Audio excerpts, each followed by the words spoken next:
And this is Albert Smith driving Smith's Charlie. And you can probably tell by now this is a master baker's van. And you can see the wicker baskets on there.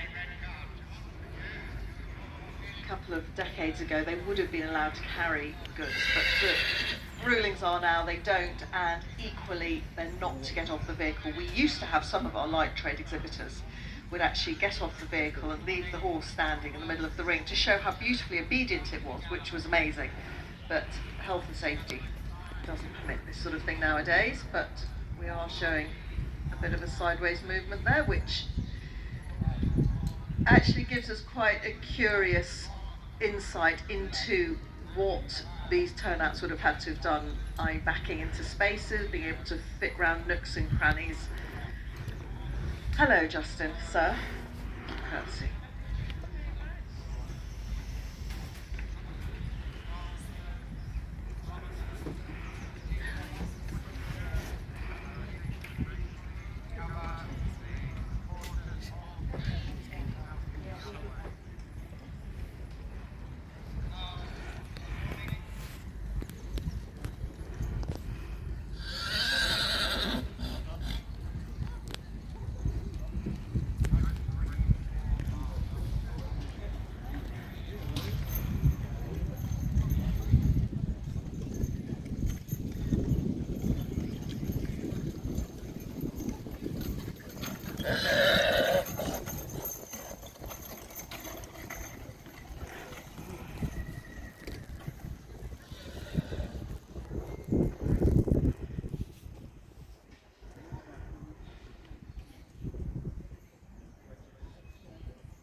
And the salute from Sydney Smith with the float here.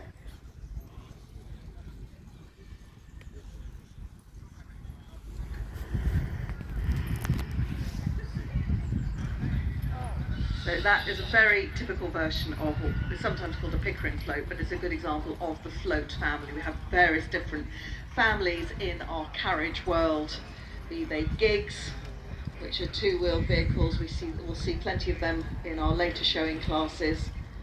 The dog cars and the dog carts and rally cars, which are all part of the same family. They're a bit more utilitarian. You've got seating for more people because you have back-to-back seating generally, and a drop tailboard, even if it's a two-wheeled vehicle, and you can have four-wheeled versions. The trolleys, like we can see here with John Randall, you get various configurations of how the seats are at the front. These two are fairly similar. You get the ladder-fronted ones sometimes, and quite a number of trolleys actually don't have a seat at all. People walk beside them, or they just perch on the corner whilst it's on the go. Have a look back behind John. You can see the sack truck there, sort of fixed into place.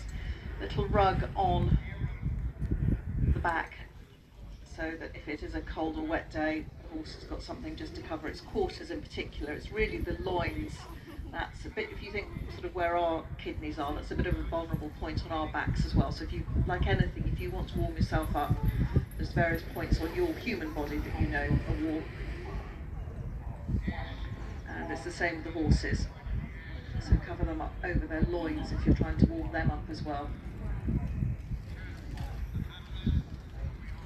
And it's also got some weights on there. Now, it is harder reversing a four-wheel vehicle because you've got that extra point of articulation, sometimes called the fifth wheel or the turntable, underneath where they're sitting, but they've obviously been practicing taking their caps on and off at the same time. That was very synchronised.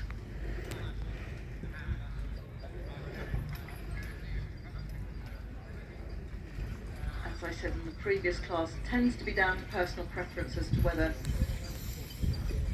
our turnouts carry their groom or assistant with them. And have a look here under Mr. Burgess's bridle. You'll see that there's the halter under there as well. Now we do always say never ever tie your horse up whilst your carriage is attached to it, and the other rule of thumb is don't ever take the bridle off whilst the carriage is attached to it. That said, back in the day, when these horses were out working every day, there's every chance they could be tied up with the carriage on because they knew their job, and they really weren't interested in spooking or disappearing at speed. But nowadays, 100% don't ever tie your horse up to anything whilst the carriage is attached.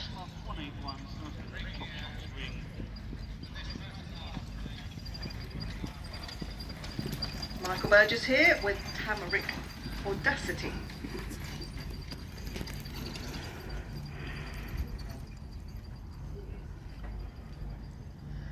The cobs, section Ds in particular, very popular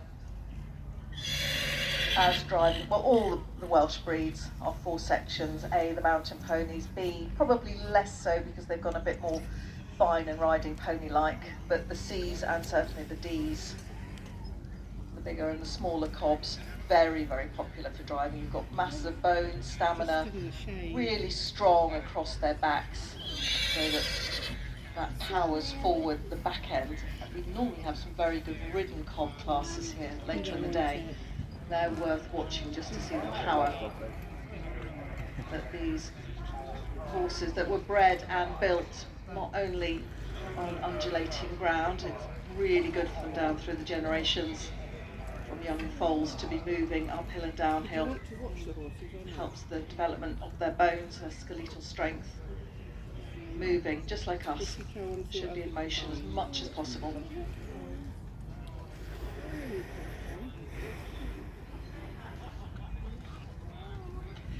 So each of them, our 4 competitors, in any order at the moment, have performed their individual show, putting the horses' welfare and well-being first. And part of that is making sure that the harness is really well fitting, the horse is happy in its mouth, the bit is correct for the horse, the communication down the reins through the hands is giving the horse a nice time as well.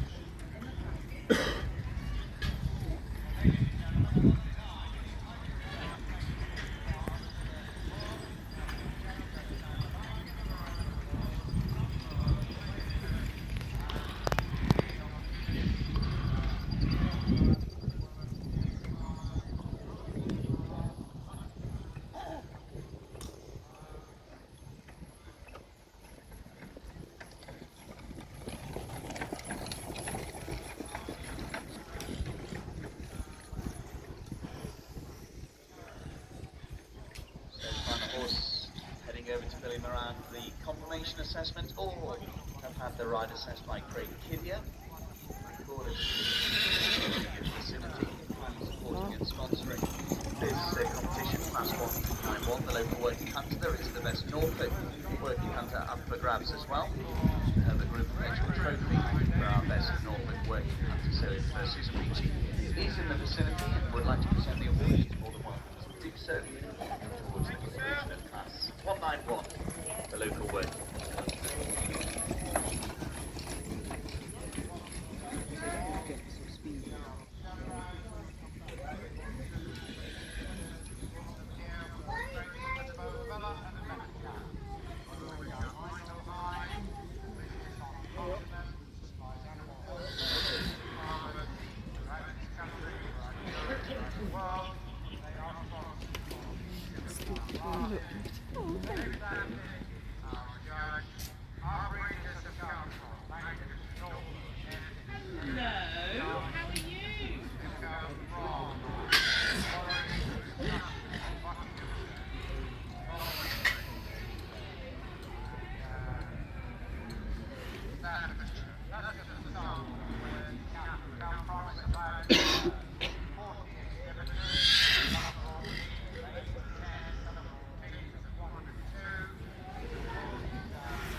So Eleanor is bearing a very large trophy, the Ray Alden trophy. 5-1, well done to It's Lisa cracking Spence turnout, and her but own almost full just a ganger. little bit Just too one. sharp Number on the blue. 851.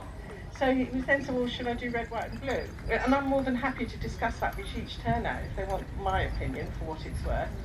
But with the red being just a little bit sharp, it takes from a cracking cob and a nice turnout, and you're selling your business, not your honestly. But again, as you said, each judge will have an individual preference on that, won't they? Absolutely, totally. And also, you have to remember, it depends from what region you come from, what township you come from, as to what the competition is for your business. You might have to be very bright there, out there, in order to catch the trade. But then you'd have some other people who want something a little bit more nuanced. That's an interesting point. It's something that's certainly very prevalent in the heavy horse world, where the same sorts of vehicles and turnouts can have very different names. There's a wonderful Mr. Arnold's book actually, all about the different county names of all the different wagons, agricultural wagons, and it's absolutely fascinating because depending on whether you're in the fens and on flat country, whether you're dealing with mainly cereal crops or turnips and potatoes, depending on what you farm, what your terrain was